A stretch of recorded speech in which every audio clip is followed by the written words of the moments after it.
This is Game Ranks. 10 most ambitious upcoming games. We get plenty of sequels and like the latest yearly sports game, but there are those certain games. Bet on a watery grave for Ninja. You absolutely can. Our Discord full of degenerates. Yes. Be it with graphics, absolutely. Storytelling, revolutionary new gameplay mechanics, something. Well, that's the new Super Hot that stand out and the ones we look forward to the most every year. So today we're just gonna take a quick look and break down 10 ambitious upcoming games. Let's see this. Starting off at number 10, we have Black Myth Wukong. Oh my god! Why is this number 10? This should be number 1. I'll be totally God, I honest. can't wait. We have put it on a lot of Game Ranks. I can't wait. Lists, but we've always just kind of talked about what this one's going to be amazing. It's a Chinese mythology, Dark Soulsy action adventure style game with seemingly really good graphics. We've seen a lot from this game so far. Like I mentioned, like the really stunning visuals and presentation, but also no, I'm not swag. Over the top boss battles with cool I'm the only animations, normal one here for a lot of really fun attacks and different weapon styles the main character uses. Some larger kind of open areas for exploration and platforming. It looks so good. But ultimately, this does look like it is boiling down to being a challenging RPG combat experience. Yep. There's going to be some loot and, like I said, different weapon types, but it's all about the challenge. At least with the gameplay I've seen, this does look like this is going to be a pretty brutal one. Oh, but yeah. What's really ambitious isn't the combat or the Souls-like stuff. We've seen a lot of games innovate on that. Can't wait to play as a monkey. Right? With Black Myth Wukong, we think the coolest, most interesting thing about it is that it's based on the classical 16th century Chinese novel Journey to the West. Something that not everybody knows about, but if you're getting into like, you know, historic literature 101, Journey to the West was wildly influential and is considered by many to be like one of the most popular best-selling works of writing in China and really all of East Asia. So what we really are interested in this one is that they're not just coming up with a bunch of lore on the spot or doing all this dense writing to come up with stuff. They have something to base all of this on. They have real legends from a really cool story. Yep. You're playing as this monkey guy, yes, but he's based on Sun Wukong. One of the main characters from Journey to the West. For all that stuff, I think it's potentially really exciting. Maybe to get more people into reading books. I feel like not enough people read books anymore. I don't think so. Let's move on to number 9. Hideo Kojima's next project, OD. Now, okay, yeah. So I don't know anything about this one, bro, to be completely honest with you. Like, we saw the tiny little release trailer, but it didn't show anything, dude. Productions are working on a bunch of things. This one looks good, The big thing, of course, is the sequel to Death Stranding 2. But this isn't the the next Death Stranding 2 is the next characters. You're gonna have this is gonna be different. You're gonna be carrying more packages probably, so that's pretty expected. But we see the ambition with Kojima Productions' other project called OD. This is a Xbox collaboration, and I know recently Xbox has closed studios and probably canceled some projects, so who knows? But as of right now, Kojima Productions is working with it was shown off at the Game Awards, cloud technology to develop this experimental there's been like nothing. It's dead silent after that. Just as a Hideo Kojima fanboy, knowing his passion and interest in horror and what we can really get from that. Anytime Hideo Kojima has leaned into horror, it's been really cool. So to have a game focused completely around that experience, I definitely want to see that. All we really have for this is a teaser that shows really graphically impressive character faces in game or like rendered, all based on real world actors that look incredibly impressive, but also it really does almost look good. Unnervingly so. This trailer, when you watch it with like a good sound system or headphones or something, the audio design and the editing can actually be pretty frightening. It's a lot. It's pretty intense. Looks creepy. So we're hoping that carries over to the main game, which Kojima has said that he is teaming up with famous horror directors to work on. Along with that, it kind of being an experimental thing, blending cinema and game. What does that mean? I don't know. Does it just mean there's going to be a lot of cutscenes? Does it mean that there's going to be like some FMV or like real motion video in this? I don't know for sure, but I just like that OD is cooking on something, and something that's trying to be different. It is a perfect example of what should be on this list. Again, we don't know too much about it. I don't know either, but I'm hoping that we learn more soon.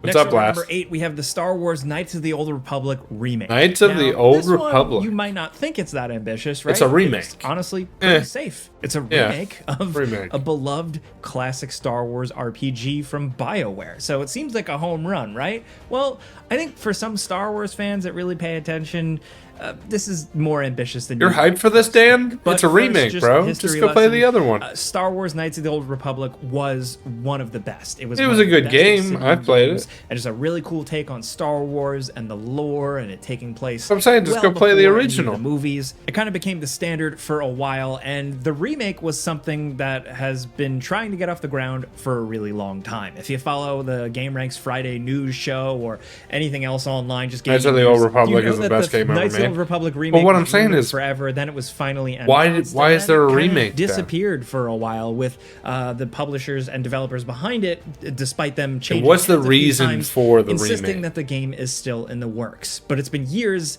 and we haven't seen anything. The most recent headline suggested that things are still moving along, but it might be some time. And partially, I think, is because just to modernize graphics. Knights of the Old Republic. I think it's a tough one to remake. Well, I mean, everything makes a remake these days. That's why I asked. BioWare at its peak. It was Star Wars in that weird time where it was before Disney and there wasn't much going on. And there were a bunch of Star Wars games, but like this one just really hit. Now, years later, they're remaking something that just isn't quite around anymore. Star Wars feels differently now. You know, it has expanded quite a bit. It has. And not in the old I'm playing this one right now. ways completely. That one I plan on playing. Obviously very Outlaws. divided. I don't think that's totally like a new thing. It's been divided since the prequels, but this game has to please fans of the old game, the classic BioWare game, which is a formula that's probably really hard to replicate, while also potentially carving its own path out in Star Wars lore. Is this going to be canon? Who knows?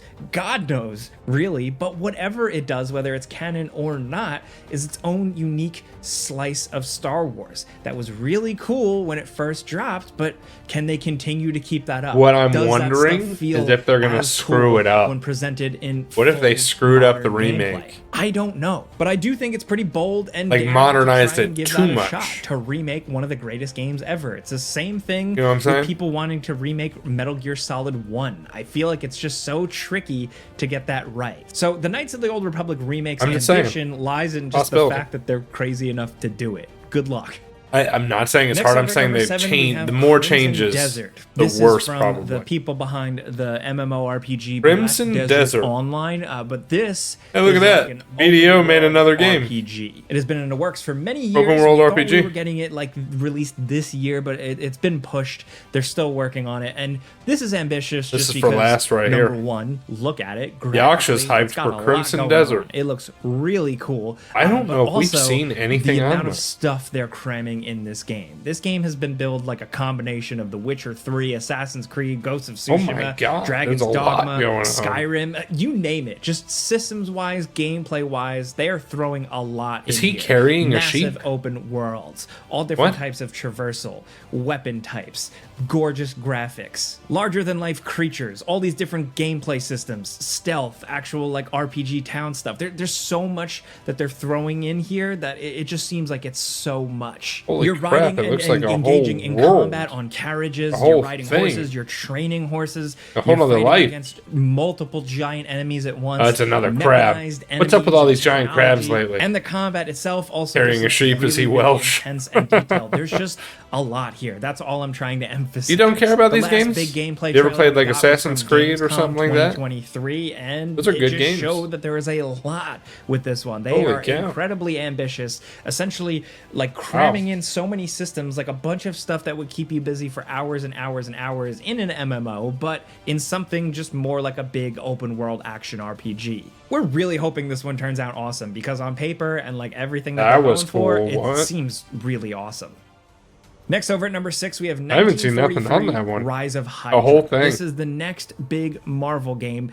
And this is ambitious in kind of an old school way. I feel you, Pizza. When they revealed the first look at Marvel, this game, 1943. NVIDIA graphics, we reacted how to this was one. all in engine. It looks pretty decent. It almost feels like an old school game reveal where it's just crazy budget, big action adventure stuff, wild set pieces and cutscenes. And you just don't see tons of these anymore. Like, is it getting unsustainable to make these? Yeah, this one looks pretty good. I don't know, but they're trying with this one. They got Marvel money. And I think you're supposed to. Yeah, I think you're supposed to go after Hydra Hydra in and this. adventurous. Amy Hennig is behind the wheel, the person behind stuff like the Legacy of Kain games, but also Legacy of Kain games. Kicked off Love those Uncharted. games. So there's some of that DNA. I never played here, Uncharted, but they're doing it in World War II Nazi-occupied France with Captain America and a Black Panther. That's That dope. is really cool. Like, as a comics person, I am so into this idea from a storytelling and gameplay perspective. Hitler isn't part of Hydra. I mean, technically, the trailer that we he saw is, even teased like a because little Nazis are showdown Hydra. between this So Black Panther, which is T'Challa's grandfather, and Steve Rogers' Captain America. There's also apparently other Wakandan spies. There's probably SHIELD and Hydra spy stuff going on here. I'm just really excited to see how they take on the Marvel universe. You know, less of an MCU thing and more of like a Brubaker comic type thing. But that's where the ambition really lies for us here. Is like Red Skull is Hydra, yes. It's like, okay, but I mean, World War II, Nazi-occupied France, Black Panther and Captain America running around, big cinematic action. I don't know. That just sounds to me like a crazy fever dream, and I'm all for it. I don't know when we're actually going to see this thing. And also, it almost looks too good to be true. It does look too good to be true. Same thing with Blade. From like the early Blade looks 2000s, too good to be those true as gameplay well. Trailers that just were total BS. I see this and I go, yeah, okay, we'll see. But if it looks anywhere near as good as this and it nails those ideas, like those bullet points I mentioned, okay, good point, this Lordy. could be Good point. awesome. Next, over at number 5, we have Blight Survival. This is all right, I'm fine, still a Dan. little bit I just on thought the it would be fence with, interesting. specifically because it's another one of those games. I don't know this one. Releases a Blight really Survival. incredible trailer that seems like a great idea from a very small studio we don't know anything about. And that's it. I mean, we've seen it with the day before that happened recently, but Blight Survival's been on our mind for a little while because if it does turn out to actually be as cool as this trailer is, oh, wow, it's a good that's idea. Really cool. It is essentially What a was co-op that? hack and slashy extraction game with you and up to 3 other players essentially running into this plague-ridden no man's land between 2 kingdoms. But not only is it like just a couple of player co-op extraction thing, it's got like very realistic, almost cinematic graphics and weighty physics-based. Has anybody heard anything on this gameplay. one? It almost looks like For Honor combat, where every swing matters. Everything is deliberate and slow, and almost realistic as you're just like murdering creepy plague zombies. The visuals are stunning. The environments are like really like nothing we've really seen. It just looks very eerily realistic, but also has a good creepy horror edge to it. And to incorporate that with multiplayer, it just seems like a potentially cool idea. We haven't heard too much since this initially dropped, but we do know that they're partnering with Behavior Interactive, the people behind Dead by Daylight, to kind of get this thing published. So they're going to be helping out with resources and stuff like that. Maybe they saw this and really believed in this idea too. Maybe it is really ambitious. I don't know for sure, but this initial trailer reveal concept thing is really sweet. Yeah, it looks really cool. Next over at number 4, we have a game called Everywhere, which I want to start by just addressing that. Calling your game Everywhere is already really ambitious. I'd say almost too ambitious. But this game is very much trying to go for it's like a Fortnite game where you can do a bunch of stuff and have a ton of freedom. Now, this game is it's like Roblox Fortnite. You could do it's everything. from a new studio called Build a Rocket Boy, set up by Leslie Benzies, one of the original people behind the Grand Theft Auto series. So with him having that name behind him,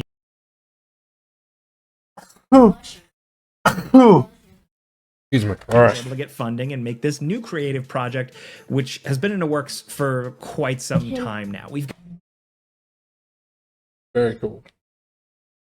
All right. gotten glimpses of it. We've gotten trailers that have kind of teased almost 2 different worlds or multiple worlds, different art styles, kind of a cartoony, more Fortnite type of thing, and then a more cinematic, realistic, gritty, what are you trying to spell? Other aspect. That's all very confusing, but then you also throw in like what this game is cooking. What they've been talking about with this, it's like The Sims mixed with Grand Theft Auto, mixed with like Rust and Roblox, because it's going to be a community-driven platform thing, but then also also open world adventure. I don't know. It's still very much. I will try Führer. There's a lot of information. Yeah, das ist Führer. If you want to Führer. dig through it. The Das ist developers ein have Führer. showcased some of that user-generated content and level type stuff. I really don't know what to make of it. But I'm gonna try this when it first comes out. Really understand it. You can appreciate the ambitions because, like I said, it's a lot of different genres they're trying to cook up here and come up with some kind of weird platform thing. If you ask me, I think players are starting to grow tired of this stuff at this point. We have our Minecrafts, our Robloxes, our Fortnites, our even like Destiny or Warframe. The things I don't know if I compare it to Destiny. So Destiny for is everywhere kind of to really break through this type of crowded Warframe, yes, find I could see player this. Base. It's going to take a lot of work, but maybe it'll catch on. I don't know. It's still probably a while before we're trying this when it comes out, but I don't know. On your radar. Next, over at number 3, we have Judas, the next game. This game looks really good. The creator of Judas? Bioshock creator. Infinite. With Judas, he's changing gears with a bit of a smaller team and going for of like a if you like Bioshock in space, you'll love but centered around kind of procedural storytelling, where the game reacts to like the choices you make, and you essentially having 3 artificial intelligence characters or hologram characters to deal with throughout the game. And the more who you choose to side with, the game will react and change accordingly. So not only from a story standpoint, but also from like a gameplay standpoint. That stuff sounds really cool. A lot of really cool ideas on paper. I've tried many times Bioshock to make games Bioshock that really Infinite. react to what you're doing. This will be a good game. Different degrees of success. But those types of concepts in a kind of Bioshock-y game where you're running around on a space station, you're shooting monsters with cool guns, you're also zapping them with hand powers and hacking and doing all that type of stuff, I do think it's potentially a good idea. There's still not a ton of information out there on this one. There are a couple of previews out there. One, of course, by yours truly. I did with the Friends Per Second podcast I do. But even still, it's still in the works and we need to see more. But with Ken Levine at the helm, you got to give him credit for always trying ideas. Those ideas may not always land with everybody, but at least he's trying something different. Bioshock was weird, quirky, and unique. Bioshock Infinite was weird and quirky and unique, and Judas is looking to be the same. Now down at number 2, we have Kingdom Come Deliverance 2. Now, this one is getting by on ambitious, sort of because of the game that came before it. This is really the only sequel on this list. Have we seen this? I think we have. It's ambitious just because it's expanding upon what they did with the first game, which the first game at launch, for all its flaws, was really dedicated to a hardcore RPG experience set in a historically accurate and realistic medieval Bohemia. So they're continuing that here with a bigger world, way more detail, way more to do, more customization, and the continuation of Henry's story. So with more budget, they can allow more customization, more detailed NPCs, bigger towns and cities, actually living your life, more realistic survival elements, building on what the first game had. And that's all. Yeah, this isn't my type of game. It was just recently announced. It is coming this year, but we haven't gotten too much information about it. But even just it looks good. Over like the just bullet not my points type of, for the Steam page and stuff, tea. it does sound like they're just doing more, bigger, and better. And the first game was really ambitious, so we're excited to see them really tap that potential this time around. Now down at number 1, we have Light No Fire. This game is ambitious because this one does look good. The first truly open world game. We're exploring a full Light No Fire world. You can go with other people. Anywhere. Now, this comes from the people behind No Man's Sky. Anywhere. Developer Hello Games, which but you can climb that whole mountain. You can go over those mountains, and there's more land over there. It wasn't really that. It like was this is a whole world that eventually became incredibly awesome. They put their money where their mouth was, and they continuously updated that game. And now look at over the mountain. Look, you still got miles to go of what it initially was. Even though people were kind of sold a bill of goods at first, it wasn't that. At least I'll play this. There's a happy ending. So with Light No Fire, absolutely, Lordy. And crazier. If I build a house on this game, everyone can come to my house in this game. I have no problem with it. More online play, and we're really excited to see 10 times the detail. Go anywhere. Yeah, scam. Hopefully not. Hoping that it can meet those lofty ideas. As vague as they still are at this point, we don't know everything about it. They have it on Kickstarter, I think. A lot from No Man's Sky, which did turn out to be incredible. So if this is anything as cool as No Man's Sky, I am definitely interested. But those are 10 upcoming ambitious games that we wanted to talk about. They look good. Don't let your hype get the better. Some of them. But, you know, we can just be excited about things, right? So I want to know what game specifically in the comments what you're looking forward to. Is it something on this list? Is it something not on this list? Definitely. I don't look forward to anything anymore. Getting our eyeballs on. Maybe we'll make another list like this. Just hit us up. But if you like talking games with us every day, and especially this subscribe to Game Ranks. Clicking the like button's all you got to do to help us out. We would appreciate that. Thank you. But as always, thanks for watching, and we'll see you guys next time. There it is. Called being an adult ninja. I know it sucks, right? Adulting is stupid. 1 out of 10. Would not recommend. 0 out of 10.